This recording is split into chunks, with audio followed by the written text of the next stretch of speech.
Ladies and gentlemen, in this Elden Ring video, we're going to take an in-depth look at the Blood Thorn build, the most powerful, broken build in the Shadow of the Erdtree. With this Intellect Arcane build, we're focusing heavily into proccing that blood loss for extremely high single target damage, and we're looking at a setup that has almost no cutoff to its damage potential. If you ever found yourself having a hard time in Elden Ring, well, that ends now.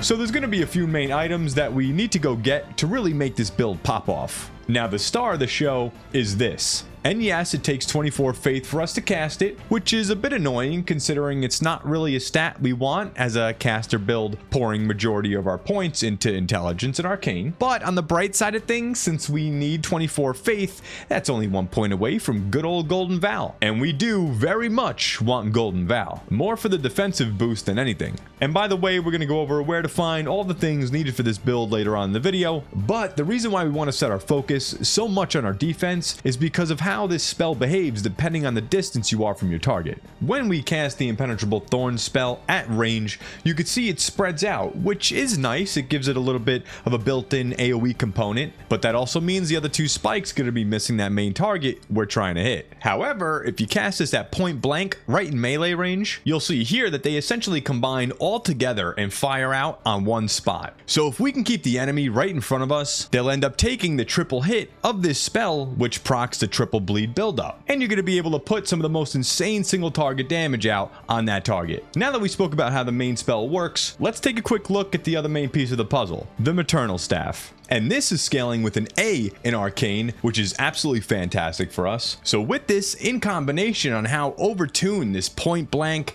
triple overlapping stream of thorns is, well, that's how this thing comes together. So let's talk a bit about the armor. The armor set we're looking to use is specifically 3 pieces of the Alberich's set. The reason being is because it boosts your Thorn Sorcery, which this entire build is based on. That being said, the legs don't actually do anything, so you can put on the heaviest physical damage mitigation legs that you can get away with. Diving into the main weapons, on our main hand we have a Blood Dagger, as it has extra crit and will be staggering our enemies more often than not, even though we'd rather have an extra cast of our Thorns, as that's most likely going to put out more damage than actually using the dagger. But either way, it's always nice to have an option to swap to a light offhand weapon.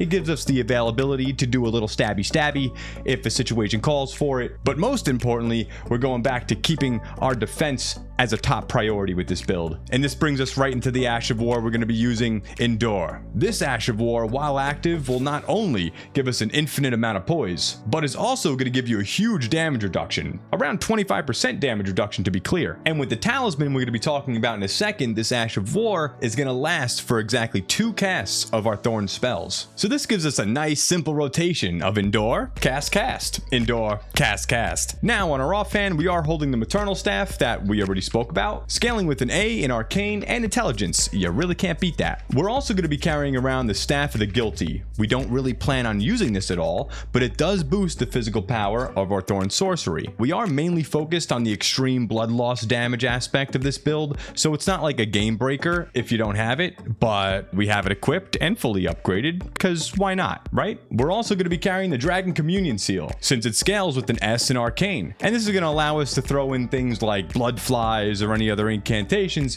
you might want, your stats willing, of course. And listen, if you're enjoying this video, think about hitting that like button for me. It helps me out a lot.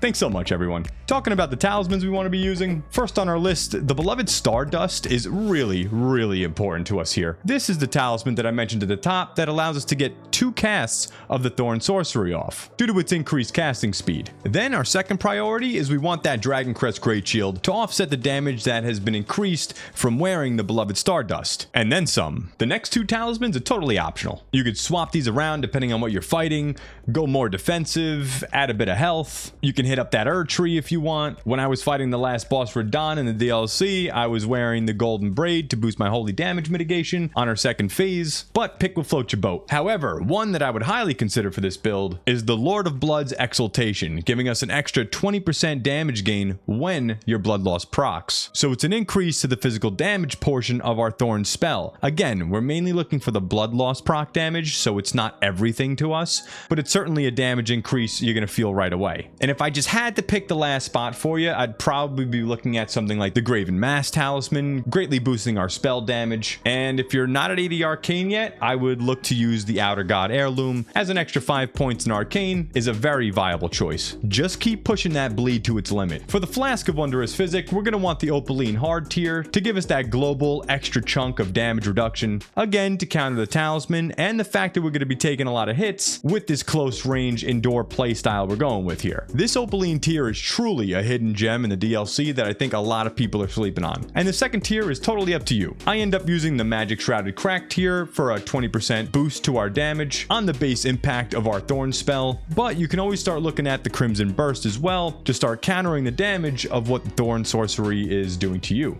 Obviously, spell-wise, we have the Impenetrable Thorns. I also go with the Carrion Failing spell because I like it. We do use the other Thorn sorcery still. Briars of Punishment is still a great option, and we can always use it to thin out some of the more pesky enemies along the landscape. We keep Briars of Sin on deck for an optional solid AoE ability. Terra Magica is also here with us as another 20% damage increase to be stacked on everything else. It is something situational, but it's better to have it on the bar than not at all. And Golden Val for that additional defensive that we already discussed. And from here, you could pretty much add anything else that you may feel interested in. So the way this build plays out is it's actually really simple. Keep your Golden Val buff on and any other buffs that you may add alongside it. Throw down your Terra Magica, use your Wondrous Physique, then activate your Ash of War Endure, and then we could just start going to town with Dark Thorn spells and watch the enemies explode. Really not much to it. Of course, if you're trying to conserve some mana, weave in your Briars of Punishment, keep your Phalanx ability on for an additional defensive, and that'll do it. Let's get into the stats then. I'm currently sitting at level 193, so we're going to look at that first, then we will cover a level 150 stat spread, as I think majority of us is probably sitting somewhere around there. Starting off with, of course, 60 vigor. We're not going to want any less than that. We'll just get smacked. 26 in mind. We definitely want to give that a little pump to make sure we can cast a fair amount without having to continuously flask. We're looking at 15 in endurance. This has some give and take, but just make sure you have enough to carry what we're holding, and of course to keep us at that medium roll. And you can leave dexterity and strength alone. Intelligence, we're sitting at 44, but you need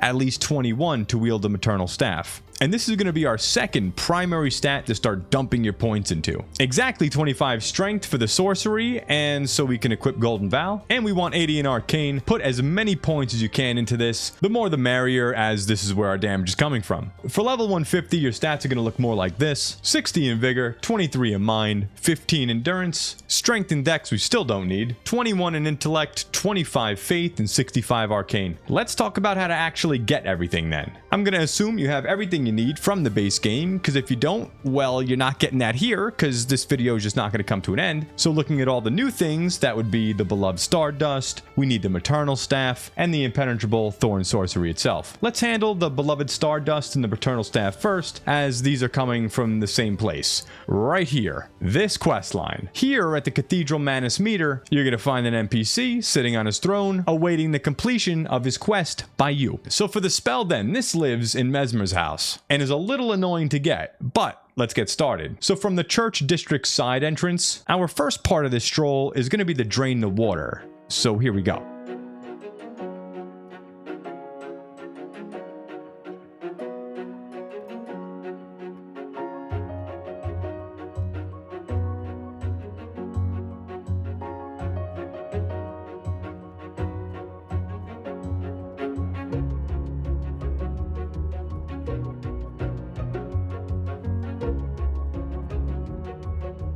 At this point, you're going to reach a crank, so go ahead and crank it. Once all the water disappears, you can drop back down from the ladder that you initially came from, and from there will be this, that you can fall into to get to the previous lake.